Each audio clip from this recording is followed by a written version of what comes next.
In the previous chapter, we conducted hypothesis testing on a single population. In this chapter, we will be doing hypothesis testing that compares two populations. Now, many times, the two populations are competing with each other. For example, one automobile company claims that their compact SUV gets better fuel economy than another automobile company's SUV model.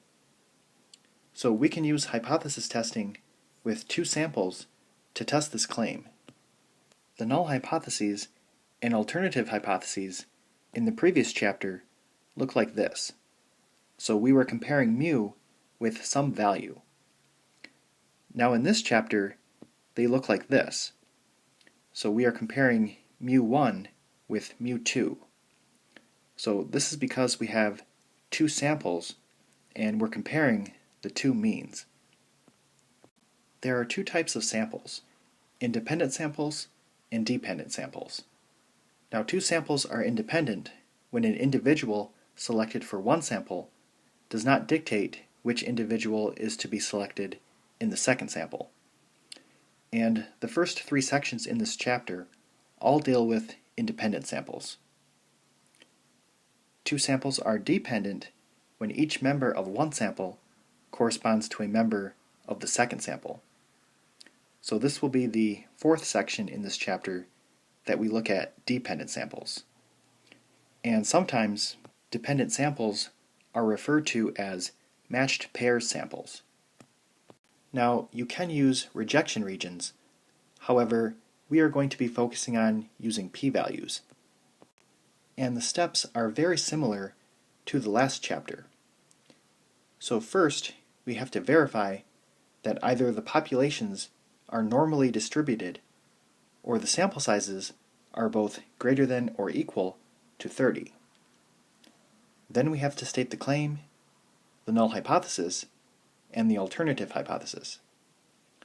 Step 4, determine if the test is left-tailed, right-tailed, or two-tailed. Step 5, identify the level of significance, the two population standard deviations, the two sample means, and the two sample sizes.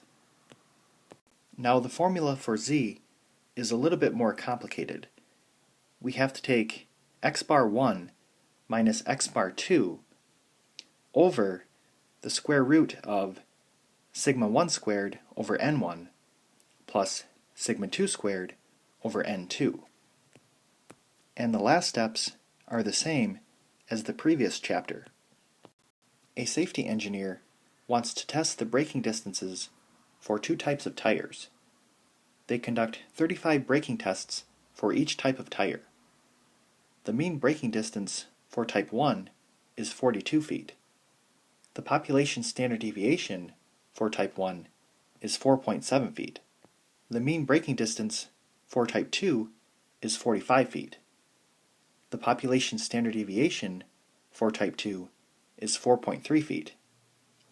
At alpha equal to 0.10, can the safety engineer support the claim that the mean braking distances are different for the two types of tires?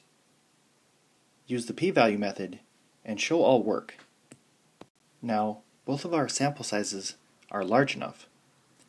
The claim is that mu1 is not equal to mu2. So because the claim has the not equal sign, our claim is the alternative hypothesis. And we know it's a two-tail test. The null hypothesis is that mu1 is equal to mu2. Alpha is 0.10, sigma 1 is 4.7, x bar 1 is 42, n1 is 35, sigma 2 is 4.3, x bar 2 is 45, and n2 is 35. Again, the formula for z is a little bit more complicated. It's 42 minus 45 over the square root of 4.7 squared divided by 35 plus 4.3 squared divided by 35. So on the calculator, that's going to look like this. And it's equal to negative 2.79. And this is what our picture looks like. So the p-value is equal to the area in both tails combined. So we need to calculate 2 times the normal CDF of negative 9,999 up to negative 2.79. And that's equal to 0.0053. Now 0.0053 is less than 0.10. So the p-value is less than alpha. So we reject the null hypothesis.